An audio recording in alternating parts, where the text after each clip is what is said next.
Hola, hola, ladies and gentlemen. Welcome to a metaphysical interpretation of the Bible study for Sunday, October 31st. Smokadocious. Mm-hmm. Hello. Good day, good day. Solution. How are you? I'm great. Smokadocious, you doing fine? Absolutely. On this 31st day of October We only 2021. Did you get we any only have trick-or-treaters, Smokey? two, huh? Did you get any trick-or-treaters? No, yeah, right. On their walkers and yeah, in their caves, right. We didn't either. We didn't get no trick-or-treaters over here. Oh, okay. We're gonna go ahead and get right to it. If you're just joining us for the first time, this is the metaphysical interpretation of the Bible, where we open up a page from a metaphysical interpretation of the Bible by Stephen L. Harefield. It is myself, SCG13, Smokadocious, and Solution, the dynamic trinity. And we just open up a page. Every page in this book is valuable and full of wisdom. So we like to open it up to get us prepared for the week, the days, and the moments ahead. So each week we take a turn. Last week it was Smokey. This Yes. week is going to be myself. And so before we open it up, Smokadocious likes to take us in to a wonderful prayer, getting us ready for this session. So I'm going to go ahead and pass it on to you, Smokadocious. Thank you, thank you, thank you, thank you, thank you. Father, Mother God, we come before you today once again with an open heart and open mind, and a knowing and feeling that you are consistently with us. In these times of challenge, we know that we are never alone, and we are so grateful for the honor and the blessings that you bestow upon us. We thank you for our week ahead. We thank you for our week behind. And we thank you for this moment that we're here right now, knowing that there is no place where you are not. In this sense, we are saying to you, thank you, thank you, thank you. And we know that where we are, you are, and we say, and so it is. And so it is.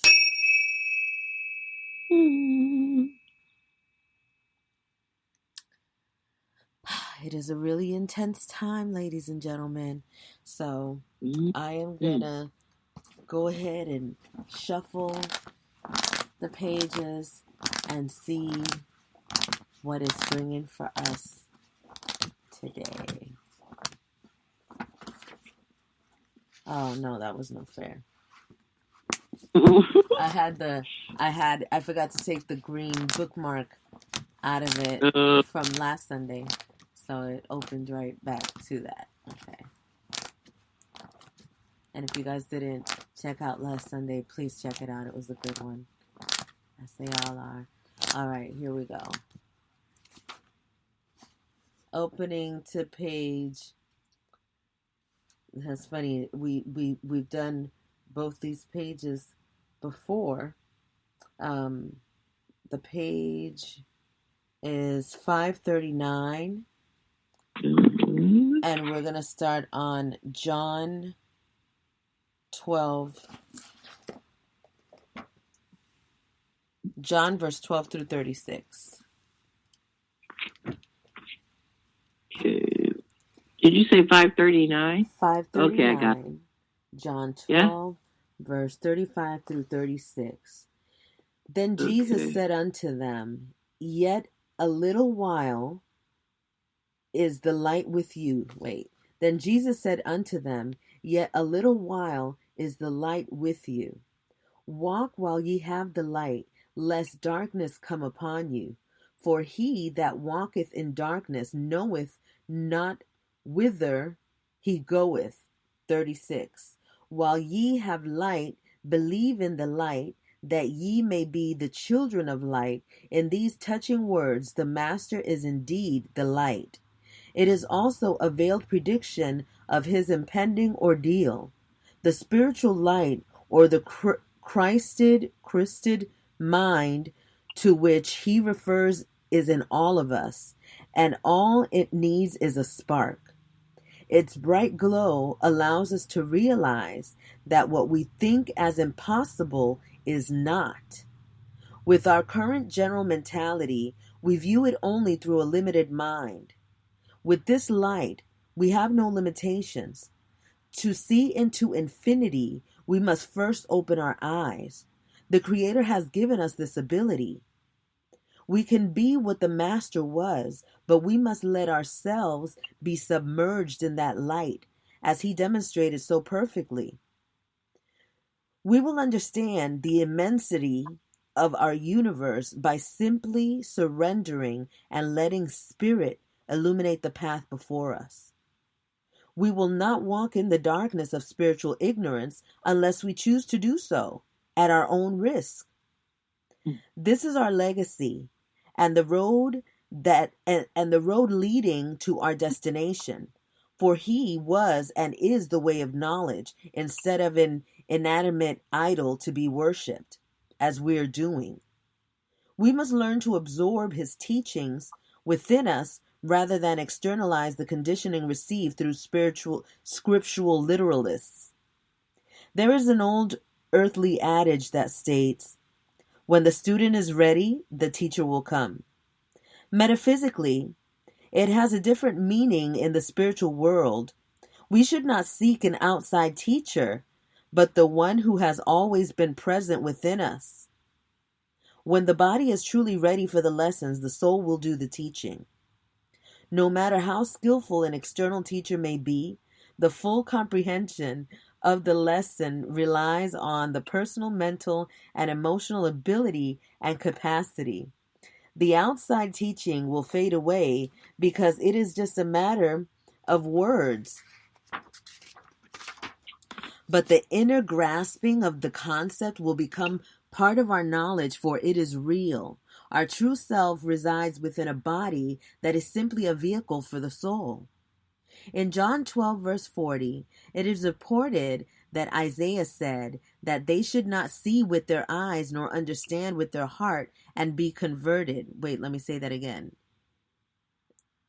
It is reported that Isaiah said that they should not see with their eyes nor understand with their heart and be converted. It only confirms what has been discussed above. It is a reference to the sixth sense that is within all of us, and it is the only true way to identify God in life as a reality. God is not a physical body. It is all things seen and unseen. Okay, so that was very powerful for me because just yesterday we were talking about that. We were talking about truth. And we were talking about what one believes and how we live in a society where people are believing what they are told rather what they know through their own experience. And so the universe, God, the Most High, is calling for people to come to this realization. And we had put the example out about, some people that are taking a shot and they're believing that God is going to see them through it. And then you have some people that are not taking a shot and they're believing that God is going to see them through it. God is still God, and God is going to work through your belief and your faith in it. So whichever way you go, you're right if that's your truth, if that's truly what you believe in your heart. But if you are saying, I believe in God, but I'm too scared to not take the shot, I'm just going to test my faith with the shot because at least I don't have to give up, any of my material things. That's still a different kind of faith, because you're not really betting the house. You're just saying, well, right now this appeases me and this makes sense, so I'm going to have faith that God's going to take me through this, sickness. And then of course, you don't know what's going to happen then. But for the people that are taking that faith to another level and they're saying, I'm not going to compromise myself, because here's a difference. If you already believe in it, well, then you're not really compromising yourself anyway. But if you believe that, it's not a big deal and I'm gonna, if you believe that and then you're going to change your belief to later, that's going to be that's all really going to depend on how much you believe the new belief that you instilled in yourself. You know what I'm saying? Because it's like, if you're saying, okay, I'm going to have faith in God, but if God doesn't do this within, a couple days, then I don't know, I'm going to have to turn back and get the shot. That's not really true faith. True faith is just really knowing that you're good, knowing that it's being taken care of, and you don't need that immediate proof to happen, because you just know that God is real and is going to do what it needs to do all the time. Everything is as it should be, all the time. You know what I mean? So there's different ways of practicing that faith. And this scripture today just kind of broke it down even further, how that is and how that works. So that's what resonated with me when I read it. Our true self resides within a body that is simply a vehicle for the soul. That was another one that resonated with me as well. Was there anything that stuck out for you, Solution? Well, at the beginning when it says, I think it might have referred to having the light and walking in the light. It sounded to me as though it was saying, as you get that inspiration from Most High, you go ahead and walk in it and move in it. As you don't walk in or toward that light or in that light, then you allow darkness, and then it says that the darkness can curtail your efforts, your progress. So take heed and move in it when you have it. And then it also, I think the next part, it was talking about it doesn't take much energy to be a stimulant to push you forward and get you to a higher, better state of existence. Mm-hmm. So I remember those two stood out throughout the reading. And I think that that's really powerful too, because a lot of people are really thinking of all of the things that are happening in the world as something so huge. Mm-hmm. And what God is saying is that it's really not that huge. You just have to open up your eyes and see it and receive it. And then everything has shifted once you do that. And it is that easy to do. You don't have to have money to do that. You don't have to have a beautiful house. You don't have to have a home to do that. You just have to have the faith and be able to direct that energy. You have to have the light, be able to access that light, and it's inside of you. It's like the glow.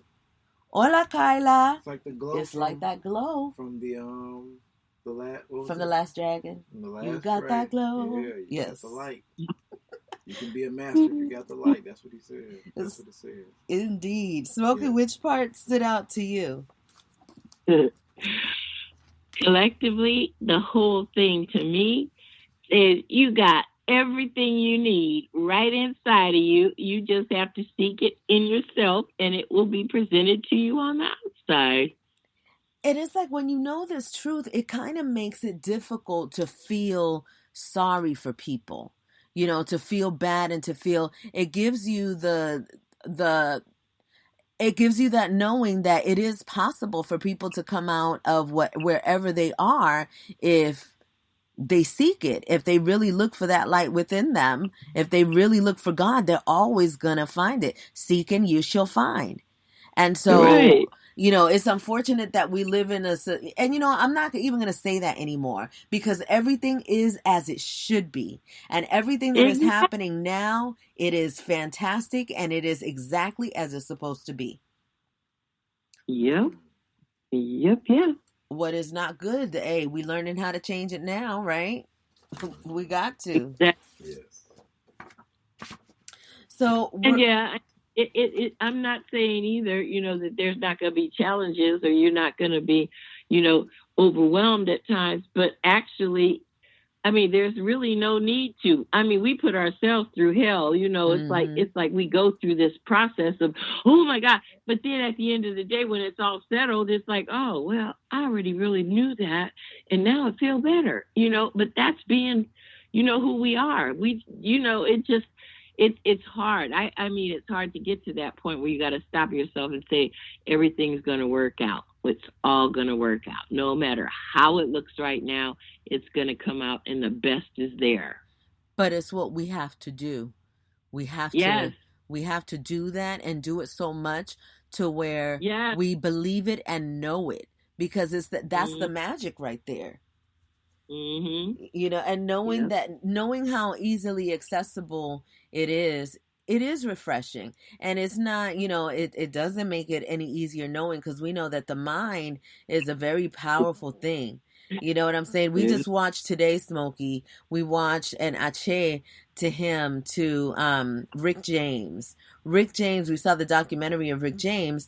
And, Rick James grew up in the hood, in the ghetto, was doing drugs and crime like his whole life. And then when you have that kind of mentality and that kind of mind, and then you add money to it, money and power and fame, that is just the recipe for disaster right there.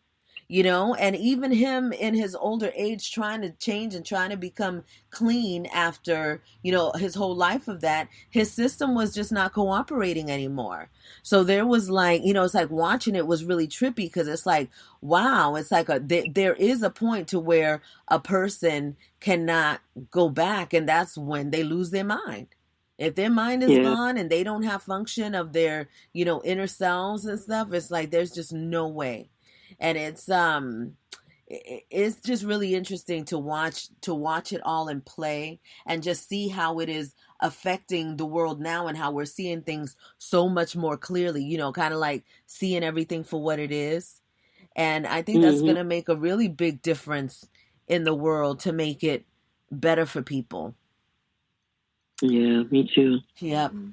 So I'm grateful for now. I absolutely am. So with that, I'm going to pass it on back to you, Smokadocious. Okay. So we're gonna sit back and go take the reading for the new week. And like always, it's gonna hit home for some and give us a little guidance. If I can find where I'm at. I'm having difficulties right now. Okay. All right. So we are going to. All right. Close our eyes and focus on a topic you want clarity on. Call upon your angels and guides looking for the assistance. Feel the guidance you are about to receive is wise and benevolent message that will help you on your path for this coming week.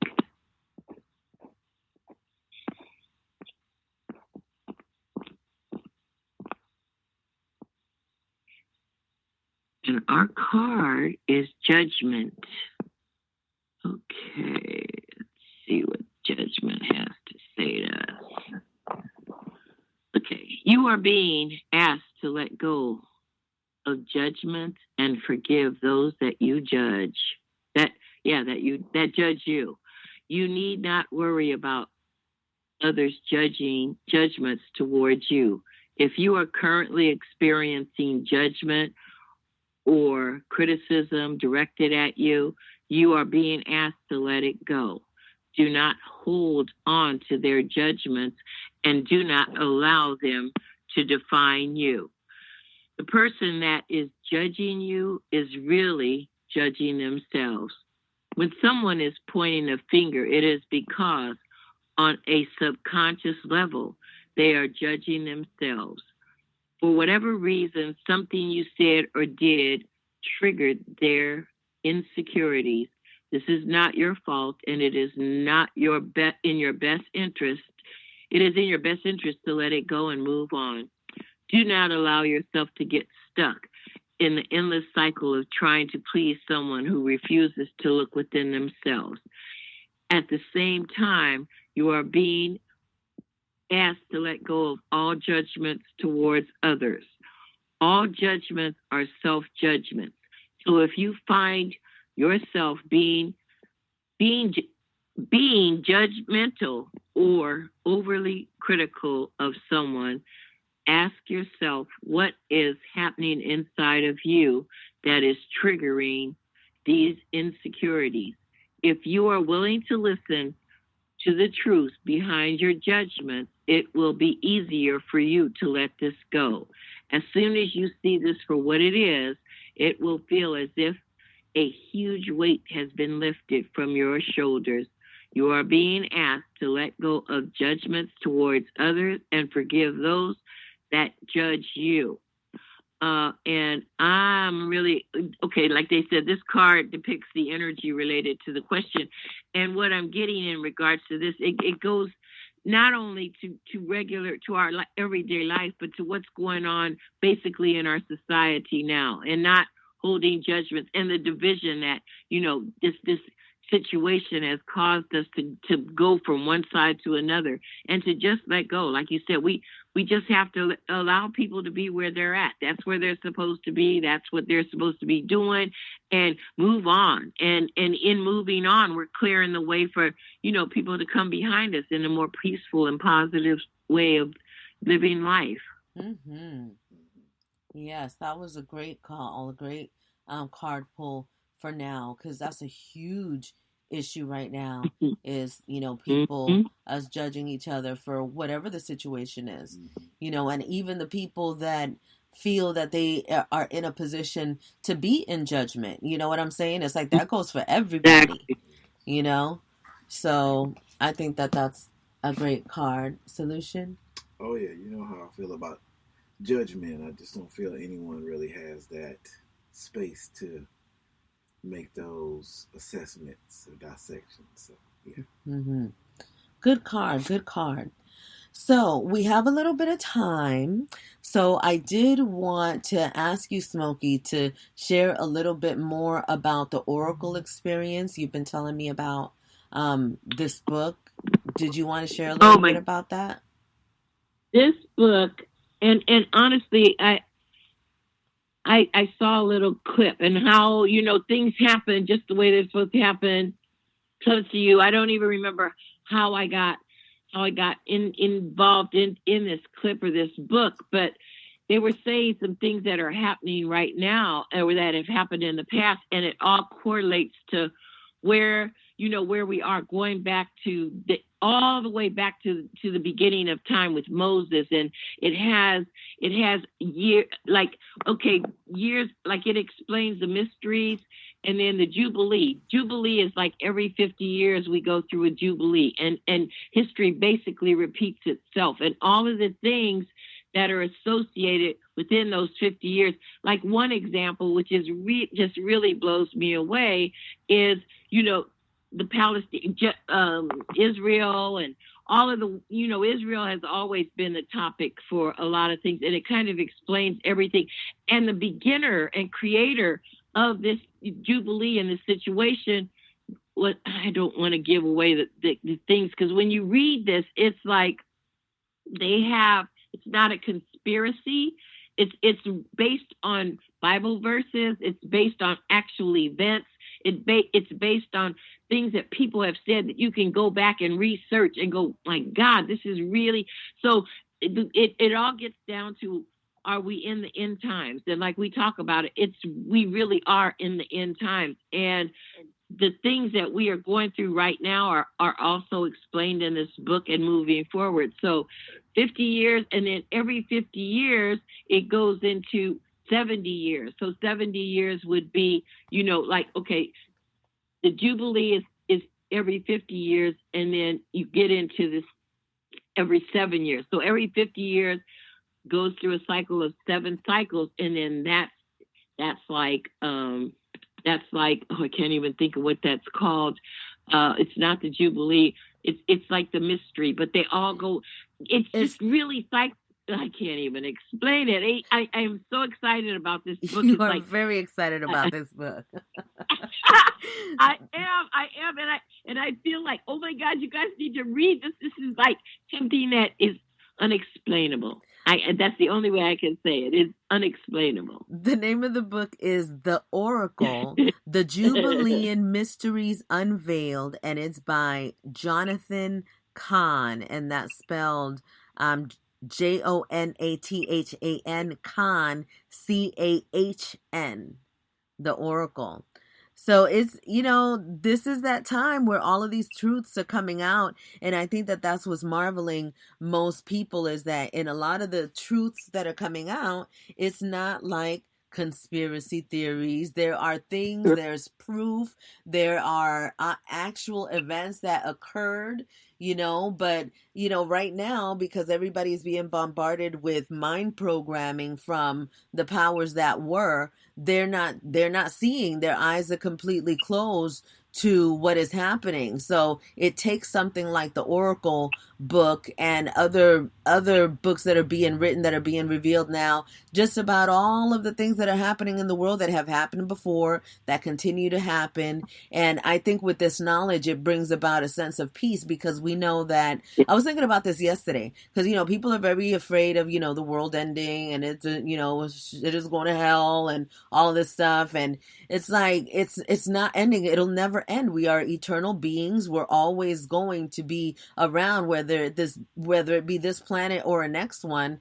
This is going to exist forever. And so I think that when we know that, it makes it, you can kind of like take a breath and be like, okay, so now where do I fit into all of this? Because I know that it's not the illusion of things being over and me just, dying. Yeah, yeah. And there's like, he has premonitions or dreams, and he has visions. And there's 7 doors that he goes through, and in those 7 doors are 7 areas of what things have happened or are going to happen. And I mean, I can't say enough. It's like this, like our Bible, and I run across these things, and I'm like, oh my God, it's just a sense of total clarity. And okay, this all really makes sense. Well, I'm definitely going to go pick it up and check it out. And, if you want to tease yourself a little more with it, there are interviews with Jonathan Cahn talking about the book. So you might be interested in checking those out as well. You can just find those on YouTube. I want to also remind you that this is a very, very powerful day for your ancestors and connecting with them. Well, tomorrow is really the day. From tomorrow until the 4th of November, there is a portal that opens every single year, in every year that has ever existed, where, they call it Dia de los Muertos, Day of the Dead. And it is a portal that makes it so that the ancestors, your ancestors, have a clearer pathway, a clearer connection to you. And it's always been that way. But guess what? Now it's even stronger than it ever has been. So whatever rituals you have, whatever ancestors you want to remember and communicate with, from now until the 4th of November is a great time to set up your altars and put out your pictures, gather with friends and, family to celebrate the ones that are not here anymore. Talk about the great things that your ancestors did, the things that make you remember the ones that are not here anymore, because they're still here. And you doing these rituals and using this time to connect with them makes their presence stronger. It helps their energy so that they could thrive in their next destination, wherever they are. So remember that. Yes. And with that, I take it back to you, Smokadocious. Okay. The light of God surrounds us. The love of God enfolds us. The power of God protects us. And the presence of God is with us. Where we are, God is. And so it is. And so it is. Adios, everyone. Ache.